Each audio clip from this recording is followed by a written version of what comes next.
Bienvenidas y bienvenidos a este primer repaso en formato audio de Derechos Humanos, Sociedad y Estado.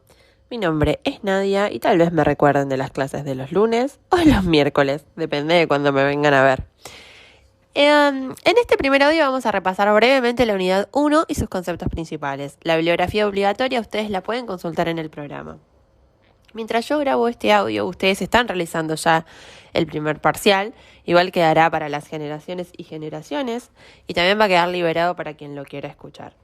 Primera aclaración, nada de lo que yo pueda decir en este audio, como en los PowerPoints que vemos en clase, y todos los chistes que yo puedan hacer, reemplazan la lectura. Simplemente este audio tiene la función de volver a amalgamar ideas que quedaron un poco dispersas, orientarlas, y no mucho más. Recuerden que el primer parcial que ustedes ya están realizando, o por el cual deben estar repasando la unidad 1, es un parcial de control de lectura. Así que nada de lo que yo haga va a reemplazar la lectura. Puedo ayudarlas y hacerlo más ameno, pero, insisto, lo que yo quiero ver es que entendieron ustedes hasta este momento. Así que arrancamos. La unidad 1 es una caja de herramientas conceptuales y el primer texto que leímos está escrito por mí en un eterno narcisismo. Ahí encuentran un primer concepto de sociedad que, como dije, es armado por mí. Si ustedes le preguntan a otros sociólogos van a encontrar otra respuesta, pero este es el que yo armé para ustedes. E implica pensar que la sociedad somos todos nosotros y nosotras, nuestras interacciones y ese mundo simbólico que compartimos y que nos orienta. Es decir, nuestra vida cotidiana está regida por un entramado invisible que no estamos pensando a cada paso lo que tenemos que hacer. A nadie se le ocurre salir desnudo a la calle. Incluso cuando alguien hace algo que sale de la norma, por más pequeño que sea, nos llama la atención. Si alguien me dice que desayunó vodka, y lo voy a mirar como esta persona que hace, no es tan grave, no es lo mismo que robar, pero hay una demarcación de que no es normal desayunar vodka. La sociedad instituye un sentido de la realidad que nosotros estamos reproduciendo en cada momento, seamos conscientes de ello o no. Insisto, nosotros no pensamos cada paso que damos. Sabemos cómo se para el colectivo, no sé, cómo comportarnos en un negocio. Sabemos qué tenemos que hacer, no estamos pensando a cada paso lo que tenemos que hacer. Y, como se habrán visto venir, este entramado son las instituciones y, como les dijo en el texto, retomando una definición muy clásica de Donald, tenemos de dos tipos, formales e informales. Ambas son históricas, eficaces y tienen sanciones. Por eficaces quiero decir que producen un poderosísimo efecto que es el orden. Recuerden que ambas instituciones funcionan en simultáneo. Nuestra clase, ustedes saben qué tienen que hacer como estudiantes y lo que yo tengo que hacer como docente. Yo tomo la evaluación y doy las clases, ustedes asisten y completan el examen. Hay un cronograma, una lista de asistencias, una sanción si no cumplen con esa asistencia o si no aprueban los exámenes parciales tendrán que ir a final. Hay todo un entramado clarísimo establecido en el reglamento del instituto de cómo nos tenemos que comportar. Pero al mismo tiempo, nosotras, en nuestras clases de los lunes, de los miércoles, tenemos nuestra institución informal ahora que nos conocemos. Conocen mi estilo, yo las conozco y los conozco a ustedes. Si me estás escuchando y sos de la comisión del miércoles, y yo te digo, nos vemos en nuestro pequeño monoambiente Tokiota, sabrás a qué me estoy refiriendo. Eso es una institución informal. Estamos pautando nuestra propia forma de hablarnos. Y esto nos lleva a... Van a ver que voy a decir esto no lleva y esto no lleva y esto no lleva. Pero bueno, ustedes saben que, como dijo Pacho, todo tiene que ver con todo. Esto nos lleva al segundo gran concepto de esta materia. El primero, instituciones. El segundo, representación. Y para eso recurrimos a un sociólogo muy amoroso como Howard Becker. Representación social es algo que alguien le dijo a alguien sobre algo, dice él, así como muy vago. Cuando yo le estoy contando a mi amiga... anda a comer a tal lugar que te va a encantar, y mi amiga después me dice, ¿dónde mierda me mataste? Esto es un horror. Bueno, yo le estaba ofreciendo mi visión de un lugar. Cada uno ve el mundo desde el lugar donde está. Esto también lo hemos hablado mucho. Que ese lugar donde vemos el mundo tiene que ver con nuestra formación, nuestros gustos, nuestra trayectoria social. Por trayectoria social quiero decir... Todos nacimos en una familia, después la trayectoria la hemos armado nosotros en función de, por ejemplo, si continuamos nuestra educación formal o no la continuamos, en qué tareas trabajamos y no trabajamos. pero venimos de un lugar, ¿no? Nadie sale de un repollo más de un sentido. Entonces, ese concepto es el de representaciones sociales. Yo también les decía que las representaciones sociales son caóticas, son contradictorias, muchas veces coexisten como capas geológicas. Volvamos a la metáfora del volcán, que ustedes la tienen en el primer PowerPoint que vimos juntas. Esta idea de que el imaginario un día erupciona y cada erupción, cada esa piedra es una representación social. Y las representaciones sociales no están ahí flotando en el mundo de las ideas, están ahí para orientar nuestra vida cotidiana. Si yo me represento, ejemplo, quemado, perdónenme, hago lo que puedo. Ejemplo quemado, si yo sé que lo oscuro da miedo, si hay una cuadra oscura, bueno, no voy a ir por ahí. Voy a ir por otro lado. Si yo me represento que el peronismo es un montón de características negativas que no laburan, que viven del Estado, bla, bla, bla, bla, bla, bueno, no voy a votar al peronismo. Tienen una relación con la realidad. Si mi amiga me dice, anda a tal lugar que creo que te va a gustar, voy a ir a tal lugar. Desde efectos más grandes a efectos más chicos. Pero todo es una representación social. Las películas son grandes representaciones sociales. Mientras yo grabo esto, acabamos de vivir un censo que nos va a dar una representación de cuántos habitantes tiene Argentina, cómo viven esas personas. Pero no deja de más de ser una representación social. Ustedes habrán visto las preguntas del censo y seguramente habrán pensado, che, pero esto no me lo pregunta. Bueno, entonces no vamos a tener una idea de eso. Hay una idea detrás de que para conocer a la población yo tengo que hacerle estas preguntas. ¿Cómo es su casa? ¿Qué estudió? ¿Qué nivel educativo alcanzó? ¿Si tiene o no tiene hijos? ¿Por qué no nos preguntan si tenemos o no tenemos mascotas? Bueno, el censo también nos construye una representación social. Finalmente, el concepto de institución nos lleva al concepto de Estado. Y acá entra en el baile Max Weber con su clasiquísima definición del Estado, que voy a recitar así, de un tirón. Es una institución que detenta para sí el monopolio legítimo de la violencia. En otras traducciones dice el monopolio de la violencia legítima. Creo que es una diferencia muy sutil, pero bueno, no podía dejar de mencionarla.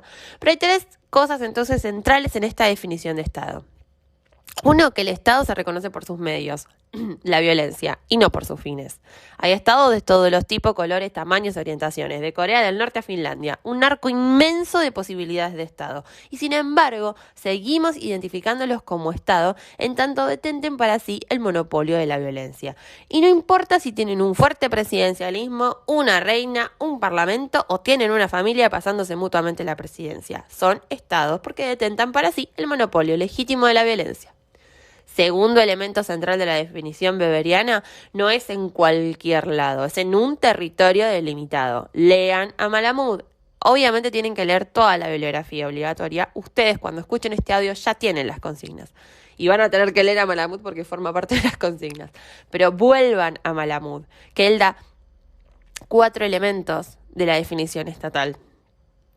Y algo muy importante que es el concepto de soberanía. Finalmente, el core de la definición de Weber es el tema de la legitimidad, que es un elemento central, insisto. La legitimidad es una creencia en que las cosas son así y que es correcto que así sea. Más allá de lo que cada uno de nosotros piense sobre Alberto Fernández, nadie duda que es el presidente legal y legítimo. Si hay una toma de rehenes y la policía entra al lugar donde está sucediendo la toma, nadie duda que es la policía quien tiene que hacerse cargo de ese operativo, que no pueden ser todos los vecinos juntando palos, no. Si hay alguien que tiene que portar armas, en Estados Unidos diríamos otra cosa, pero en Argentina no dudamos que es la policía quien tiene que portar esa arma, o las Fuerzas Armadas y de Seguridad. ¿Esto quiere decir que la violencia estatal no está regida a las leyes? No, porque por eso es legítima. Hay situaciones donde es legítimo. Esto no quiere decir que la policía pueda andar matando gente por ahí. ¿Que lo hace? Sí, lo hace, por supuesto que lo hace, sobre todo en este país y sobre todo en América Latina. Pero no ese es el core es otra cosa. Y para explicar esta idea de legitimidad, que a veces es muy difícil de entender, yo les hablaba del concepto de hegemonía de Gramsci. La idea de hegemonía implica una mezcla de coerción y de consenso. Un poco yo creo que las cosas tienen que ser así. Y un poco las cumplo porque estoy obligada. Pero no solo obedecemos al Estado porque tenemos miedo del castigo. Lo obedecemos porque creemos que es correcto lo que el Estado hace. Es correcto que se tomen determinadas situaciones, aunque no estemos de acuerdo con todas y cada una de ellas. Cada uno pensará lo que quiere de la asignación universal por hijo. Sin embargo, entendemos que es una decisión estatal. No vamos a cuestionar si el Estado puede hacer eso o no puede hacerlo. Es un poco difícil la idea de legitimidad.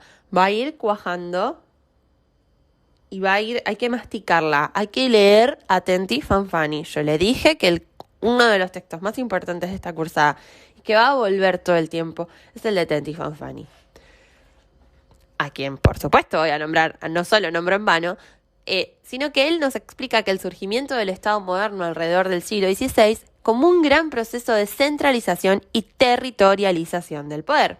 Él explica que esto es posible por la confluencia de 3 procesos que son inmensos. La urbanización, la gente pasa de vivir del campo y de depender del señor feudal a vivir en las ciudades. El desarrollo del capitalismo, una economía de intercambio donde las grandes porciones de la población no tenemos otra cosa que vender más que nuestra fuerza de trabajo porque no poseemos los medios de trabajo. Y finalmente la reforma protestante que socava la hegemonía del mundo católico.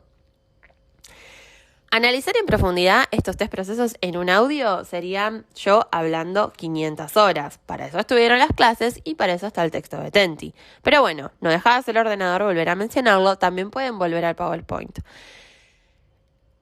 Con esto, Tenti, ¿qué nos quiere decir? Que el Estado es una institución y que como tal es histórica, es decir, que va a sufrir cambios en el tiempo.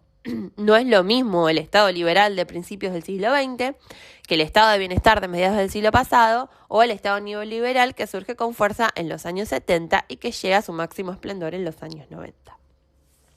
Finalmente, último tema de la unidad 1, que analiza Tenti en completa profundidad. Yo me estoy salteando en este repaso la construcción del Estado en Argentina. Lo estoy haciendo adrede, un poco sí y un poco no. Un poco sí, porque sería inmenso y este audio sería larguísimo. Ya vamos 12 minutos. Ustedes tienen una clase de repaso en mi canal de YouTube que les voy a dejar el link cuando les mande este audio.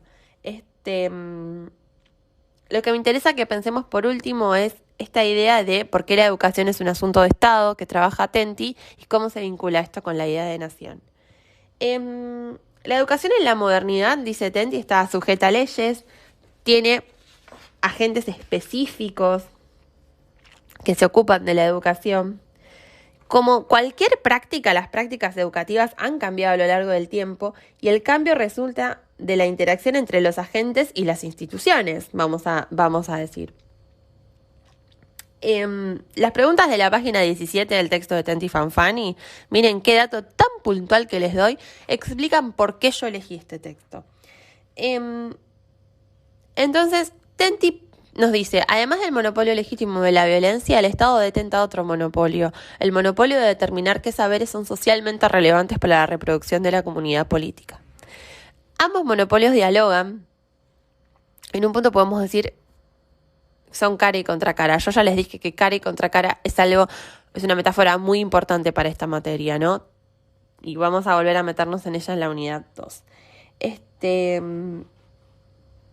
La nación entonces se vuelve un referente identitario y un soporte identitario que dejó vacante la Iglesia.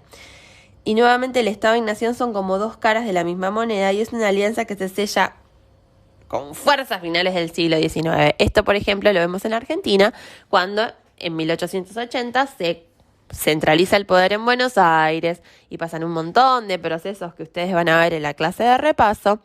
Y lo primero que empieza a preocupar a la generación del 80 es crear un sistema educativo nacional. ¿Para qué? Para formar ciudadanos que sean ciudadanos útiles al Estado y que estén subordinados, que reconozcan esa autoridad del Estado. Entonces, el lugar de la educación es central porque, retomando a Gramsci, crea esa hegemonía. Yo le obedezco al Estado por temor al castigo, pero no solo de reprimir gente vive el Estado. El Estado también crea su propio consenso a partir de instituciones como las instituciones educativas. Finalmente, un concepto muy importante con el que vamos cerrando este repaso en audio es el de actores sociales, que queda ahí medio perdido, pero que es interesante para pensar los actores sociales. Lo tienen en un Power, creo que un poco esbozado también en mi texto lo tienen. Qué narcisista suena decir, lo tienen en mi texto. Implica que son grupos organizados o no,